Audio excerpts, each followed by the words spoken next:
Good morning. Welcome to the Community Voice. I'm Steve Reddick, your host. Delighted to have you with us. We've got a special program today, and we have in studio Congressman Jim Jordan of Ohio, Chair of the House Judiciary Committee, and Brian Jack. He's running for the 3rd District, U.S. House. So let me go through a couple of intros from their respective campaign websites. Jim Jordan's background is a 4-time state champion and 2-time collegiate champion in the sport of wrestling, helped prepare him to take on some of the toughest political opponents in Washington. Jordan helped found and was elected by his colleagues to the chair of the House Freedom Caucus. Jordan is focused on his oversight role, helping lead investigations to federal agencies, including the IRS. In Congress, Jim Jordan continued to fight for fiscal responsibility, authoring the Cut, Cap, and Balance Plan to get the country's finances back on track. As a budget committee member, he offered more spending cuts than any other member of Congress.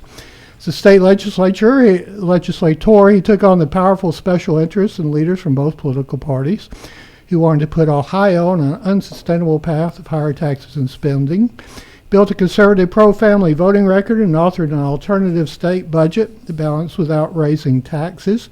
He became the only legislator in state history to win both the Defender of Life Award from the Ohio Right to Life and the Pro-Life Legislator of the Year Award from the United Conservatives of Ohio. He was raised in rural Champaign, County, Ohio. Graduating from the University of Wisconsin, a bachelor's degree in economics, he went on to earn a master's degree in education from the Ohio State University and a law degree from Capital University in Columbus. Today, he lives very close to where he and his wife Polly grew up. Jordans have 4 children and 3 grandchildren. Now, Brian Jack is one of President Trump's most trusted allies. He has worked by his side for the last 8 years. A 6th-generation Georgian, Brian was raised in Fayette County, graduate of Woodward Academy, where he played basketball and baseball. Following graduation from Pepperdine, Brian pursued a career in advocacy for conservative values, working for the amazing Dr. Ben Carson in the movement to strengthen the United States-Israel relationship. 2016, he joined President Trump's campaign, worked in the White House from the last day of President Trump's administration, or from the first to the last day. President Trump appointed Brian to serve as the White House political director responsible for implementing the President's America First agenda. He's a member of the Georgia Historical Society, Fayette County Historical Society, and Sons of the American Revolution, a passionate fan of Georgia sports teams from the Atlanta Braves to Peachtree City's semi-pro soccer team. And I feel like all we need to talk about is sport. Yeah. We'll do this political stuff later.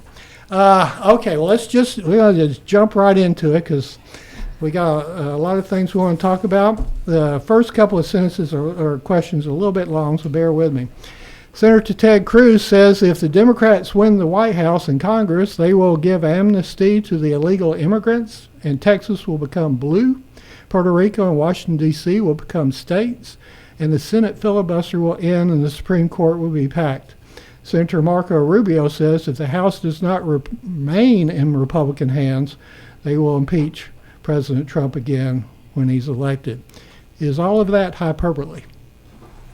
No, that's exactly. Remember when Sarah Huckabee Sanders gave the response to the State of the Union, Steve, a year and a half ago? She said the divide. She did a great job, but the best line was when she said the divide in America today is normal versus crazy, and they're going to do a bunch of crazy things, like pack the court, like make Puerto Rico and others in D.C. states so they get senators. But we don't have to. This is not just a guess that they've done this. Jerry Nadler introduced a bill to pack the court, for goodness sake, when they had the majority. So of course they're going to do it. And we know what Jamie Raskin has said regarding President Trump and what they've done to President Trump over the last 9 years. So of course they're going to. If we don't win the majority, they're gonna do all those things, and they'll continue their crazy policies of defunding the police, not having a border, letting non-citizens vote. All these are positions now of the left. Men compete against women in sports. Here's a great one. They're literally talking about taxing unrealized gains. Yeah, You I want to know. destroy the economy, do something that stupid. Well, we kind of have that locally when the appraisals go up on Well, your local property. But what the Democrats talk about doing. So yeah, this is why it's so important. We have Brian Jack in the Congress, that we have President Trump in the White House, and I think we're going to win the Senate as well. Okay, so let me pose it in a different way with a different perspective. If President Trump wins and Republicans take Congress, and J.D. Vance is elected president in 2028, then the deep state administrative state could be demolished, the military-industrial complex could be dismantled, and the intelligence community complex could be reined in, and critical race theory could be abolished, and the 100-plus year progressive movement in America could end. Is that hyperbole? Well, it's exciting because when you look at the trends that we've had thus far, and first off, I'm very grateful that you're enabling us to be here today in Carrollton. Jim Jordan campaigned for me during my primary runoff and helped me win the nomination, and he also endorsed me on the first day of my candidacy, and I'm incredibly grateful for that. But I think what's exciting about what you just laid out is something that I very well could see being a reality in just a few weeks, because every data point indicates that President Trump is poised for an historic win. Only, though, if we get out and vote. If we continue to get out and vote at the pace that we've done so over the last 7 days, we're poised for a historic win. For the first time in a long time, Republicans outpaced Democrats in early voting here in Georgia. In Nevada, a state that's perennially a Democrat presidential state, Republicans for the first time last night eclipsed Democrats in early voting. There's not one positive data point for Kamala Harris across the country right now. And I'm proud to say, and I think many of your listeners may have seen this morning, but the final Atlanta Journal-Constitution poll shows President Trump with a 4-point lead in our state, which demonstrates, again, what we feel on the ground. But you mentioned sports, like a football game. We're in the fourth quarter. We got a 4-point lead. No one's playing prevent defense. We got to push, and try to score as more points as possible. Turnout in the 3rd district, I understand, is very strong. And if I can just say, as a point of pride for our district, if you look across the state, there are 9 Republican-leaning congressional districts, and the 3rd district right now is number 1 of those 9 leaning Republican districts for turnout. Really? And I think people are supercharged in our area. They feel motivated. They feel excited, and we've all felt it anecdotally on the ground. But to see the Atlanta Journal-Constitution, which traditionally leans a little left in their polling, show President Trump with its final poll with a 4-point lead, gives us the confidence we need to make sure we win. Kind of back to the premise, though, is, we've got Make America Great Again, but technically it could be Make America Great, greater than ever. Forever. I mean, than ever and forever. And if we can eliminate what's been going on in this country for 100 years, that we've seen on steroids for the last 20 years, and you being a founding member of the House Freedom Caucus, I mean, there's really an opportunity here, is there not? No, there sure is, and it's why the swamp was so out to get President Trump, because he came in and did what he said he was going to do, and got things done, and had the economy roaring, had projected the strength you want in a commander-in-chief around the world that made the world a safer, better place. And the left didn't like all that, so they've been out to get him. But yeah, he's I think he's going to be our next president. I think he's going to continue to fight for the things that he told the American people he was going to fight for. I always say we make the job too complicated. It's pretty darn simple. What'd you tell the voters you were going to do when you ran for it? If you get elected, go do what you said. And no president, certainly in my lifetime, did more of that than President Trump. I mean, that's why Brian's going to be, because he's going to go fight for the folks. He's going to remember the families, the business owners, the communities he gets the privilege of serving. And President Trump does that. And we're now a new party. The Republican Party is now a populist party rooted in conservative principle. And that second part's important. You can't just be pure populist. Right. But President Trump has made us a new party, and you're seeing this dynamic where Hispanic voters and black voters and all kinds of people are former union working class families, all coming to the Republican Party because we're fighting for the things you described, just basic common sense, normal things that we're fighting for. So, and President Trump's responsible for that. He's fundamentally changed American politics in the 9 years he's been on the national stage. Our guests this morning are Congressman Jim Jordan of Ohio, chair of the House Judiciary Committee, and candidate Brian Jack, 3rd District U.S. House candidate. And we'll be back with more after these words. Consider it the Mobius strip. Take a strip of paper, twist it, Connect the ends. This connection forms a continuous loop. Seamless, infinite. That's how your healthcare should be too. At Tanner Health, the Mobius is our symbol and our promise, representing our continuum of care and our commitment that the services you need will be here for you always. We're not just changing healthcare, we're redefining it. See more at tanner.org. Oak Mountain Academy is an innovative school of academic excellence celebrating over 61 years. I'm Patrick Uran, head of school, inviting you to join us on the mountain to see our mission and vision in action. Academic excellence, a faith-based environment, and dynamic opportunities are just a few of the reasons our families choose Oak Mountain Academy. Academic scholarships and tuition assistance are available. For more information, visit us at oakmountain.us. Discover your journey at OMA. Prepare, explore, and achieve.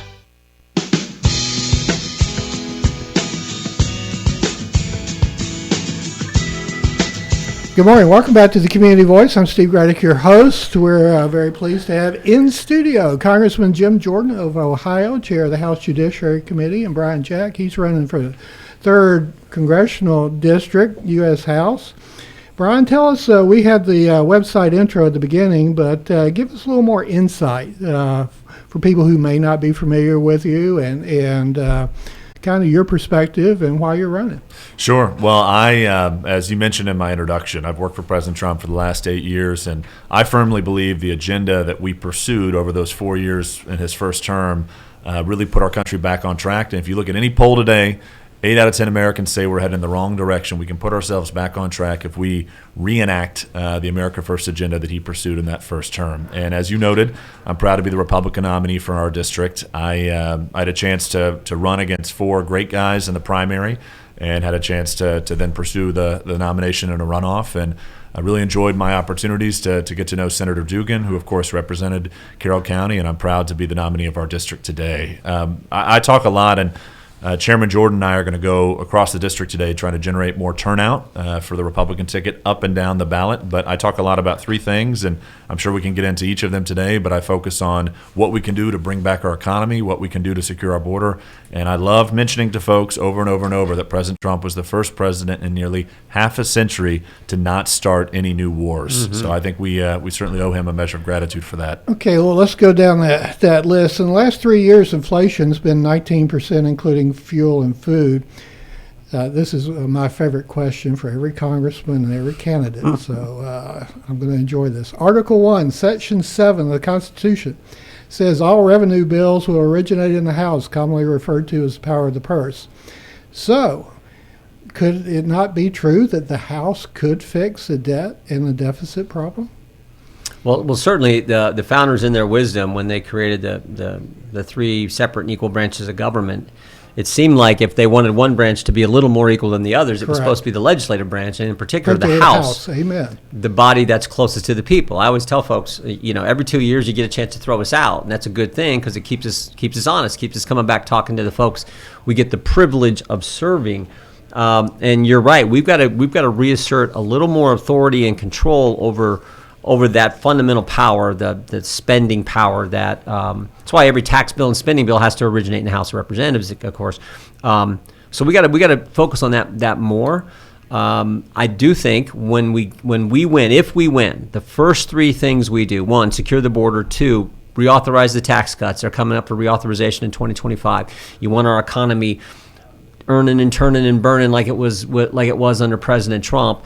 And then 3rd, of course, is common sense energy policy. Those are the first 3 things we do. And then once we got the economy rolling, then you've got to begin to focus on controlling the spending because this debt is just so bad. But you've got to get growth first. The kind of growth we had under President Trump in his first term, we need that again. Because we can't tax our way out of this. Of course not. Of course not. All right, shifting gears. More illegal immigrants have crossed the southern border in the last 3 years than the number of citizens in Georgia. 339,000 illegals are in Georgia, more than Arizona. 24 Carroll Countyans die each year from fentanyl poisoning. So, Brian, can America and Georgia recover from this? There's no question we can recover if we elect President Trump and a Republican Congress that actually secures our border. And when you think about the 20 million illegal immigrants who are across our country, across our state, across our congressional district, and as you mentioned, across our county too, you have to ask yourself, why do we have that? What is the incentivization structure that has enabled Kamala Harris to let 20 million illegal immigrants into our country? For Democrats, it's about 20 million Democrat votes. And that's one of the reasons why, if elected to Congress, I look forward to working with Chairman Jordan to finally pass the SAVE Act, which mandates and requires proof of American citizenship when you vote in an election. 90% of people in our congressional district support that. 80% of Americans support that. There's no reason Congress should not adopt that, but the only reason the Democrats block it is because they want to enable illegal immigrants to vote in Democrat elections and vote for Democrat candidates, as we're going to see this year. So I think we have to turn off the incentivization structure, and we have to reenact President Trump's tough on crime, tough on border security policies to ensure we go back to the secure border that we enjoyed for those 4 years. So if, like in Georgia, if these 339,000 are granted amnesty, if Harris should win, then the elections now are pretty much a given. Well, and let me just ask, what does that say to the folks that came here legally? That they went through the process, they waited 10 years, they sacrificed for their families. What does that say to the folks that did it legally? So I think that this interview is just a reflection of the choice that we have before us in, I guess, 13 days now, 14 days if you count today, and it demonstrates just how serious it is. And every trend shows that we're on our way to an historic victory, but only if we get out and vote. There's no reason that everyone in your phone book should not be voting for Republicans, so get out and let's vote. In Georgia, the number of foreign-born is approximately 1.3 million. And then of that, a third approximately are illegals. I mean, that the comment about how fair is that to those who went through legal immigration is really appalling. Yeah, and you think about, Brian mentioned that there's not one data point that is positive for the Harris campaign. Everything, you can feel it. We've been in 5 states in the last 6 days. You can feel the momentum moving in President Trump's direction. But someone said they didn't let 10 million people in the country in the last 3.5 years for nothing. Yeah. So that's the only thing that kind of makes us a little concerned, because you've been around politics. Brian and I have been around politics. You get a sense, you get this feel like things are going in the right direction for President Trump, for Brian, for Republicans. But there is this thing we've never seen before. 10 million people, 20 total, but 10 million in 3 years and 9 months that the Biden administration willingly, knowingly, deliberately changed policy so that they would come into the country. They'd said no more wall, no more remain in Mexico, and when you get here, you will not be detained, you will be released. There's some motivation for doing that, and as someone has said, they didn't do it for nothing. So that's what we got to watch out. And the Tea Party and the Freedom Caucus, since that 10 years or so ago, or 15, 20 years ago, it's like this is the final last push of the progressive movement to really fundamentally transform America. Okay, let's move on. In 2024, the doomsday clock was set to the closest it's ever been, 1.5 minutes till midnight. So how close are we to World War III?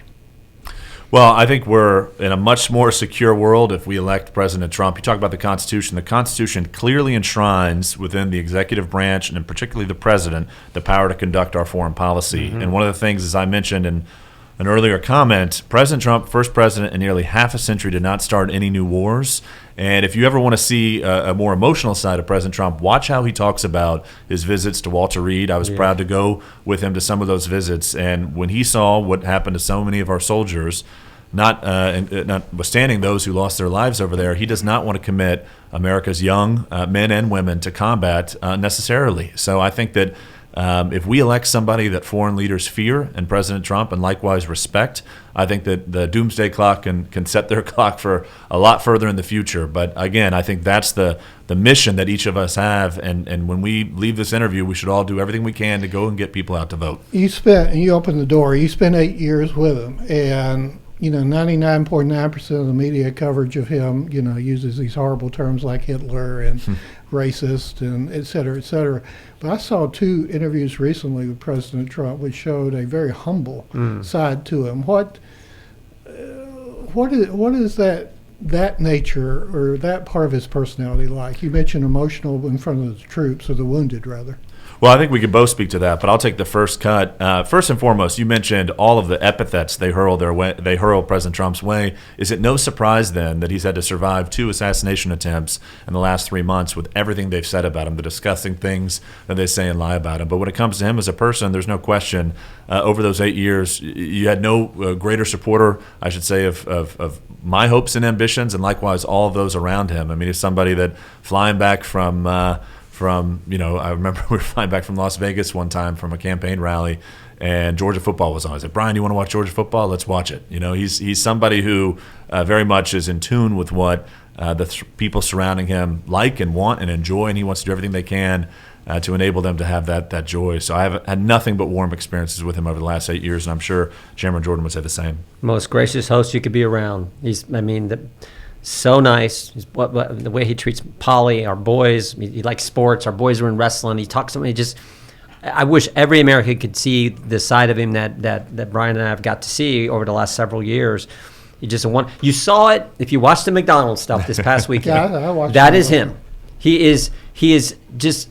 He's comfortable everywhere. He's just an amazing individual. And Okay. Is it true he lives off pizza, French fries? I'll tell you, Brian's flown with. We were doing an event here in Georgia when we were endorsing you. Yes. And then we were going to a UFC fight. And so he called and said, "Hey, do you and the boys want to go to this UFC?" Of course, my boys want to go. So we fly with him, and we're starving because that was a long rally. I remember Lake and Riley's family was there. It was a powerful, packed place. So we fly with him, and we're just starving. And sure enough, the plane takes off, and they're bringing out quarter pounders, Big Macs, and fries. And how does someone of his age and his energy level? I mean, this blows out any idea about the health benefits of fast food. Well, he's amazing. He's amazing. I imagine RFK will have a few words with him. I do. If I remember correctly, he did take the bun off the quarter pounder and just ate that. Oh, that's good. That's really good. Okay, let's take another commercial break, and we'll be back, and we'll wrap it up with Congressman Jim Jordan of Ohio and candidate Brian Jack after these words. Consider the Mobius strip. Take a strip of paper, twist it, connect the ends. This connection forms a continuous loop. Seamless, infinite. That's how your healthcare should be too. At Tanner Health, the Mobius is our symbol and our promise, representing our continuum of care and our commitment that the services you need will be here for you always. We're not just changing healthcare, we're redefining it. See more at tanner.org. The AP Scholar Journey at Oak Mountain Academy is designed to provide students with a clearly defined advanced placement curriculum track to earn a series of distinctions upon graduation. This journey enables academically prepared students to pursue college-level studies throughout 17 AP courses in 5 subject categories while enrolled at OMA. I'm Patrick Uran, head of school, inviting you to journey with us on the mountain. For more information, visit us at oakmountain.us. Discover your journey at OMA. Prepare, explore, and achieve.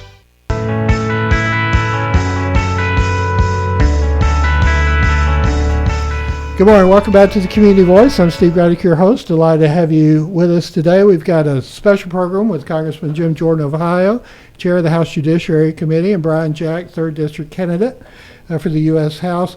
Brian, I've got to ask you this, so just bear with me. Brian, if you're elected and President Trump is elected, I suppose you realize that you will be one of the extremely rare freshman congressmen with access to the Oval Office.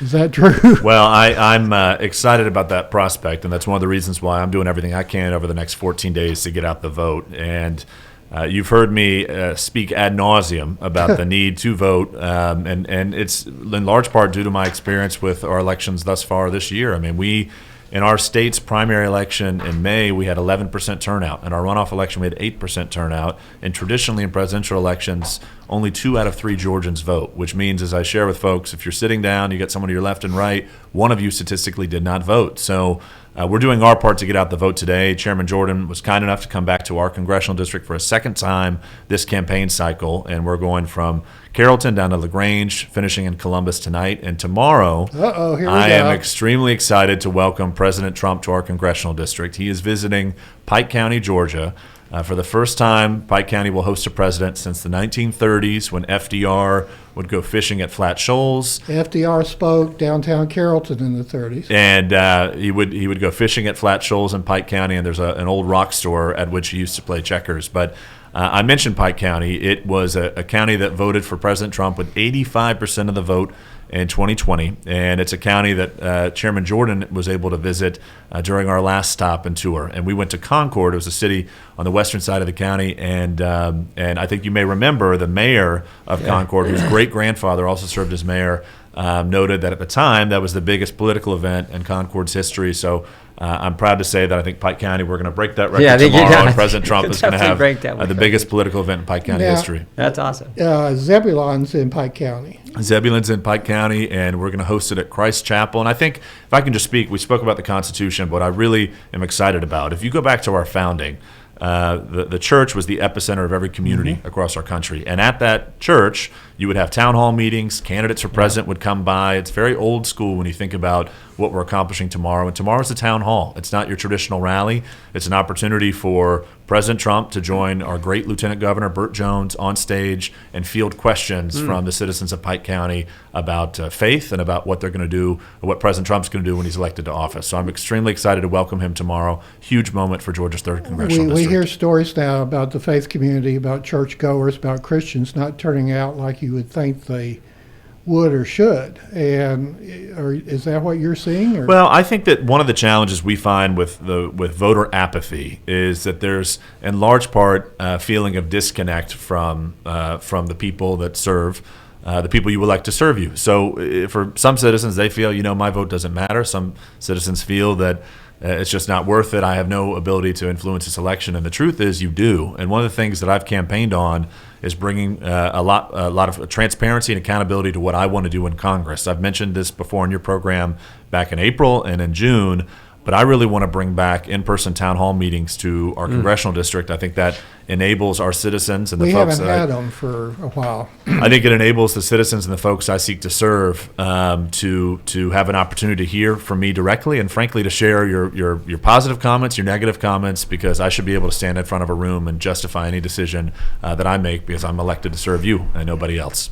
I understand that the president will have a rally tomorrow evening. Tomorrow he'll be in Duluth, Georgia, and I think he's going to pack out the Gas South Arena. By the way, for anybody that wants to attend either event in Zebulon or Duluth, you can go on the president's website, go to the events section, and sign up for your free tickets there. But he'll be in Duluth, and as you may have seen last week, he was in Cobb County on the first day of early voting. And I think that demonstrates the aptitude of this campaign. They're strategically visiting every state on the first day of early voting to encourage people to go out and vote. And the results here are clear and obvious. President Trump not only enjoys a 4-point lead with the Atlanta Journal-Constitution, but he also enjoys a demonstrable lead within early voting.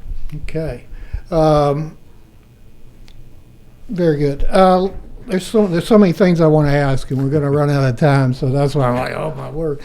But you mentioned one thing too, and you're talking about on the local district level about transparency and openness and accessibility in constituent services. If you would just take a moment to elaborate on that, because I think that, and I'm probably in your district, Congressman, the same thing applies. It seems like more and more people, and this may be good and bad, are looking toward their congressional office for constituent services. Unfortunately, we look more and more toward government rather than our own individual responsibility. But how do you plan to build an in-district constituent service staff and a Washington staff too?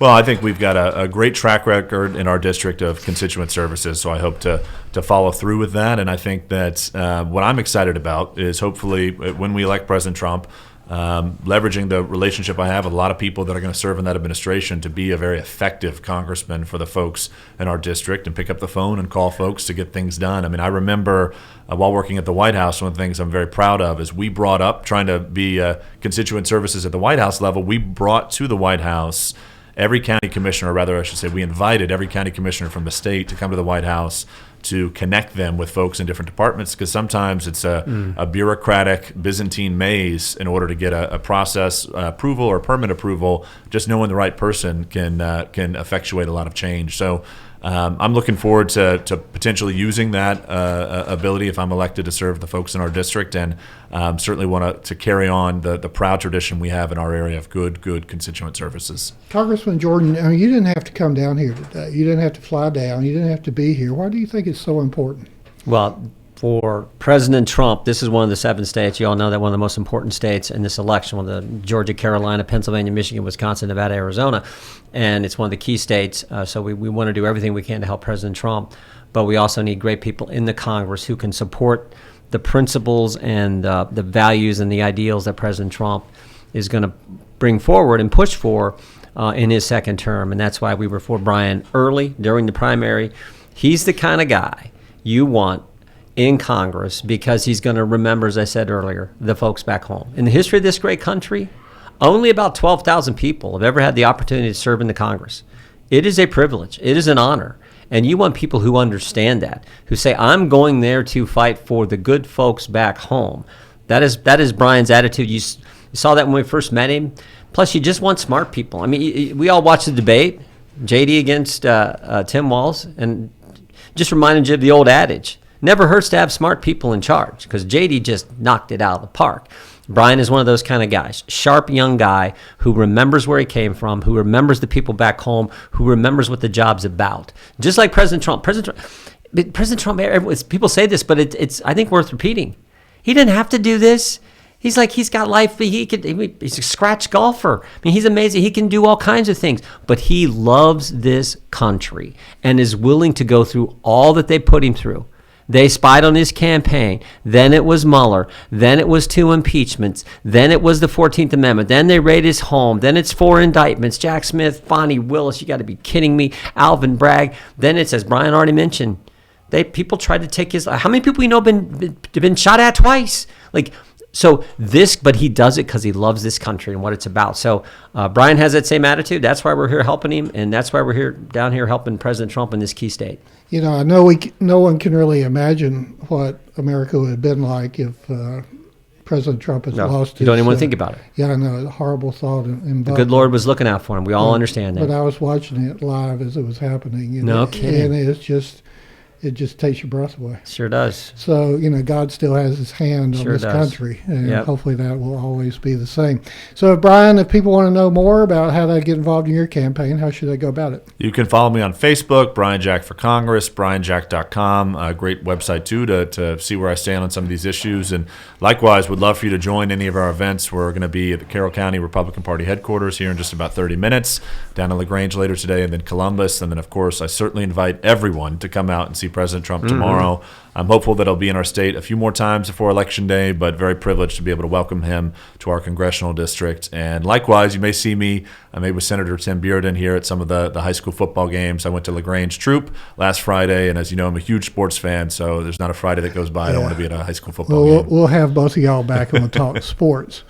Anyway, and so from here, we're going over to the Republican campaign headquarters on Bankhead Highway. Yes, sir. And everybody's welcome. Yeah, very, very welcome. And again, if you want to go there too, I should note it's not just me, it's the entire ticket. We want to get the ticket out, the vote out. So if you're looking to reelect State Senator Tim Bearden, you can go there and get signs. You can go all the way down the ticket. You can get signs and materials. And likewise, you can get the signs that everybody wants, those Trump signs at Carroll County. So thank you. And you may end up stopping traffic on Bankhead, by the way, but that'll be fun. Yeah. Congressman, thank you for all you do. Thank you for having us. God bless. Thank you God for bless coming you. in. What a treat for us. Brian, we'll see you again, no doubt, at some point. We thank everyone for listening. We thank our sponsors, Tanner Health System, Oak Mountain Academy. Go out and make it a great day. You're in tune to WLBB Carrollton.